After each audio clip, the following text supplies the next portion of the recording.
Today we're going to show you the stuff we got at Bulk Barn yesterday. We're on a whole food plant-based diet, so we wanted to show what we normally buy when we go to Bulk Barn.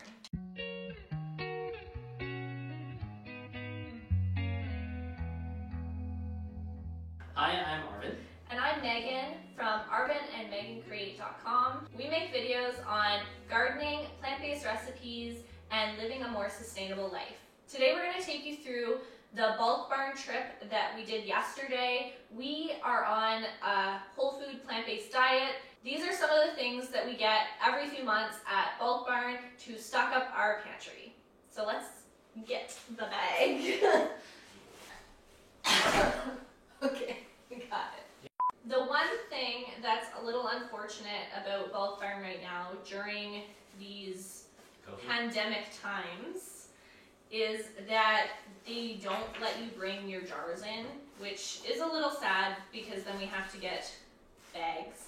But we just use these bags instead for our dog poop, and that at least gives them a second life in some sort of way since we can't use our jars. But we normally bring our glass jars and they weigh the jars and then we put the items in. So this is what we're dealing with for now. So they're all in bags. We'll take them out of the bag and show you each one by one what we got. You want to start out? Let's see. Sure, we'll start with the biggest awkward thing in here. Yeah. We ran out of cinnamon sticks, and I ran around the store looking for these. I was looking for them in like a small container. Then I realized they were at like eye level on a shelf, and they were this big. Which we've never actually seen this anywhere else available like this.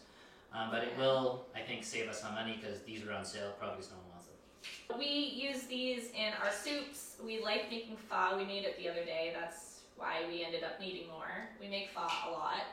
And I also use it in another one of my sweet potato soups as well. And if you're wondering how we're actually going to make these mandrel size for cooking, we use our garden shears. Cinnamon sticks are a nice staple to have in our pantry for just seasoning dishes. We've got cumin seeds. We use a lot of cumin seeds, I feel like. We use a lot of cumin seeds. I'm always seasoning tacos, and what else do we use cumin for? Pasta sauces, curries. Just a mild spice type of seasoning, I guess. Yeah, it adds really good flavor though, and we buy the whole cumin seeds because they taste so much better if you grind them yourself. So we just have either our mortar and pestle, or we have a little spice grinder as well that is electric, even easier to use them that way. So cumin is another staple we always have in our pantry. We've got I think these were, see, every time I go Bulk Barn shopping, like, is it dry roasted unsalted, or is it like roasted unsalted? I don't actually remember there's anymore. so many different kinds there. There were like 4 or 5 kinds of cashews. This one was on sale, and I think it was dry roasted, unsalted, potentially blanched, but I think the blanched were the peanuts. Yeah. The cashews, what do we use these for? We mostly use the cashews for creamy type dishes. They replace a lot of the cheeses in a whole food plant-based diet. We can just throw them, I guess you can kind of see our Vitamix back there. We throw the cashews after soaking them overnight into the Vitamix, and then we can make creamy dips. We made a nacho dip the other day that was really good. Or I made, what was it? It was creamy mac and cheese pasta. So good. And that's the fancy way of doing it. If you're like me and you're hungry, you just eat them whole. Or like Arvin, yeah. That's what he does. And we got, oof, that was a little dusty. Okay. Some beans. So we buy a lot of different types of beans. This time I think we did, we got... See, I grabbed the beans. These 2 beans, black beans, and we've got pinto beans. I didn't know what they looked like, so I was like, what did that look like? I like to use these when we make tacos. It just gives a really nice flavor. We do like refried beans, bean dips, and chips too. Pinto beans for that, black beans. We have a few other beans in the pantry, but this is just the 2 that we got this time. The other big thing, we like to make homemade almond milk. We do homemade oat milk and almond milk, but mostly almond milk. I like the flavor of it for our cereals. And since we have bought the Vitamix, we've been doing more of our homemade almond milks. And you just soak like a cup of almonds and you put it overnight just on the counter, and then you blend it up with like 5 cups of water in the morning. I have a recipe, I'll link it down below for that, but it's awesome. Making your own almond milk, it's so much cheaper to just buy it. Like a whole tub of almond milk is normally $5. We got peanuts, you got the unsalted, these are for making peanut butter, or we like to cook a lot of our dishes with peanut sauce, and then we sprinkle crushed peanuts on top. That's mostly what we do with these, but I can't remember which ones you buy. We always get the unsalted ones for sure, and you said They were blanched for sure. blanched, dry roasted? I think so, yeah. Peanuts are another staple in our plant-based diet. Pitted dates. Arctic likes to eat these whole somehow. I don't know. And Megan bakes with them. I don't really do anything with these. Yeah, I guess I should be talking about the pitted dates because I bake with them a lot. I make pie crust with them. I put them in our almond milk sometimes, actually, to sweeten it. Tastes really good in almond milk if you sweeten it with a little date or 2. I guess you don't notice that sometimes, but She's hiding things in my food. I'm hiding things. Treating me like a child. But pitted dates, they're really great. I don't like to have a lot of sugar. And this is really great for that because it's a natural way to add a little bit of sugar. They're kind of similar, I would say, to like adding, you know, dried cranberries or dried raisins to things. It adds the stickiness and also the sweetness. I know Arvin does not like raisins. You are not a fan of raisins. Or cranberries. Or cranberry. I do. I like cranberry cookies and I like raisin cookies. Stop it. I'm gonna stop now. But pitted dates are another great staple. Well, I guess on that, I don't mind if she makes cookies with pitted dates. They're better than raisins and dried cranberries. So They do taste better. if you want to experiment with more dried fruit, but like as a natural sweetener, like pitted dates are a safe bet from a picky cookie person. You just don't like to find dried fruits, I don't think. I think there's some value in that. Like letting other people know that hate raisins. There's a lot of people that hate raisins in their cookies. I know. It's just because they're not chocolate chips. But if you put pitted dates and chocolate chips, I don't know. Yeah, I've never tried that before. I would probably. But That sounds fine to me. I bet that would be good. We might have something going on there. Okay, we got more rolled oats. We cook with oats. We just eat oatmeal. Oatmeal. Oh. You mix it into burgers. Oh yeah. Plant-based burgers. Plant-based burgers. We used our beans. We cook these in an instant pot, the beans, and then we'll add this into the Vitamix and we'll blend the beans and this up and it kind of makes an oat flour. You can make your own oat flour in the Vitamix, so that's kind of nice. And then we also make oat milk the odd time with this. Like I said, we make more almond milk, but I've made oat milk a few times and that is good for oat milk. What else do we do with oats? There's lots of things you can do with oats. Oats are a really great base for a lot of different like flour recipes. If you're looking to kind of stay away from all-purpose flour, you could sub in an oat flour in, you know, that's what we do in our burger recipe is instead of using regular flour or a whole wheat flour, we'll use oats because it's a little bit more nutritious. It's just a better grain overall, I'd say. So this little yellow circle thing is a grain. It's called millet. I discovered somewhere through my readings that millet and rice have the same cooking time. And we were having talks about trying to avoid just like eating lots of white rice because I come from a Filipino background. We eat everything with white rice, but we're trying to be more mindful of that, and we're mixing up our grains. And one of the things that's easy to do, half and half. And there you go. You get a little bit more diversity in your meals.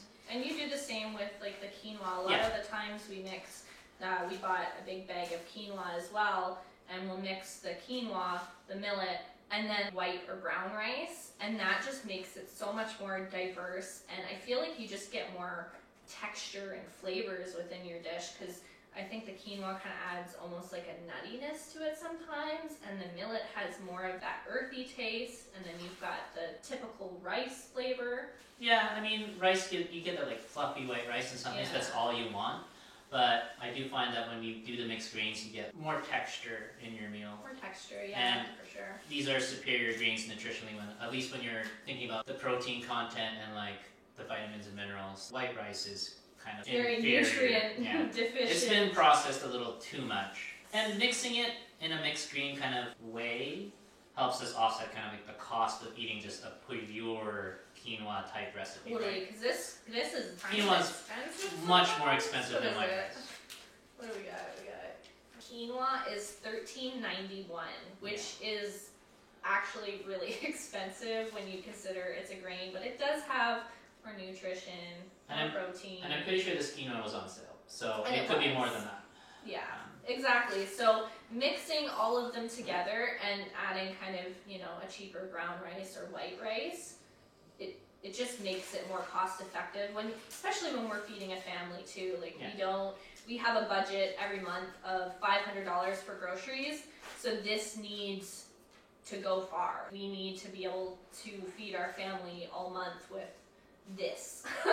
And that's not going to happen at $13 for like this small amount, because that's not going to go as far. We've got, here, you can explain this. So one of the things we needed is cocoa powder, and we've never really got it in Bulk Barn.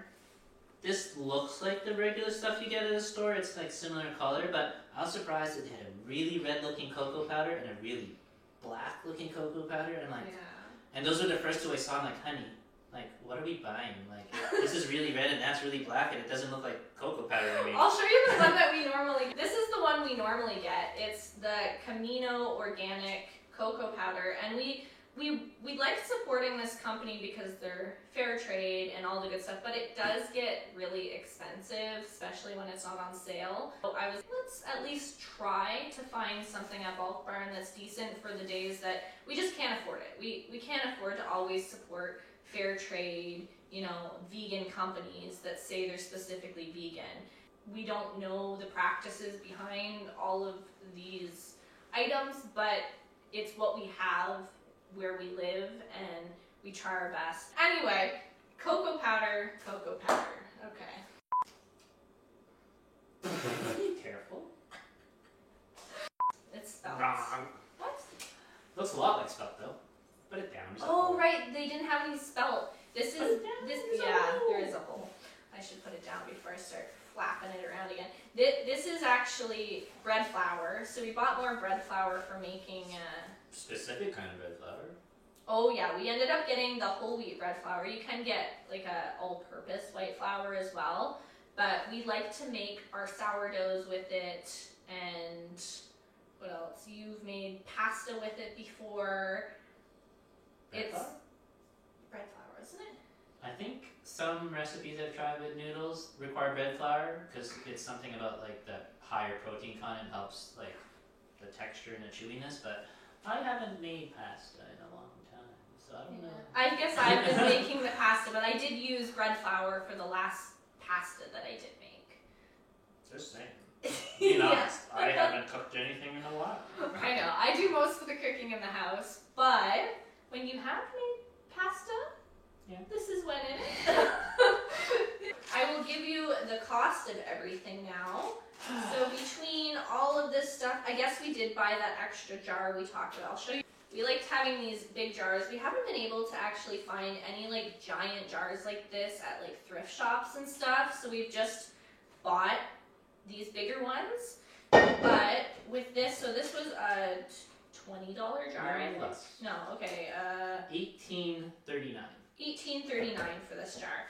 So with everything included in this trip, this is $109.41. So that's in Canadian dollars, because we're in Canada. We're on Vancouver Island. It's not bad. I mean, that's normally what we would spend on Bulk Barn. Roughly. It is around $100, and then we do our other groceries. Like I said, we do about $500 a month on groceries. So we split it up with one Bulk Barn trip, which is around like $80 to $100 normally, and then we spend about $400 in the grocery stores, getting, you know, fresh produce. And I mean, we have a lot of fresh produce in our garden as well. Kind of try the whole urban homestead thing as best as we can with the little space we have. But we get most of our veggies with that $400, and, you know, the occasional treat with the vegan type items we talked about. Pre-made stuff. Pre-made stuff, I guess yeah. what we're getting at here. But we try to live mostly whole food plant-based because it is cheaper. I know that a lot of people say that living a vegan lifestyle is expensive, but they talk about kind of those pre-packaged vegan foods that are labeled vegan, but you really can live a whole food plant-based lifestyle really, really cheap if you just, you know, look at getting things in bulk. I know, like Arvin said, we get the things that are on sale, and we used a coupon on this. I think it was a $5 coupon this week. Tiny. For just a little coupon, but it took $5 off that we would have otherwise not had. So this is our Bulk Barn haul. Let us know down below what places you like to shop at for bulk foods. And actually, if you're in the Victoria area and there's a place that, you know, you really enjoy shopping at that sells decent plant-based options, let us know, because we're always looking for new places to try out and to find good deals, because we like to shop at discounts. We are frugal, vegan minimalists. Sure. You want to throw all those words in there? Yeah, sure. All the words in there. But I hope you liked the video, and we will see you in the next one. Bye.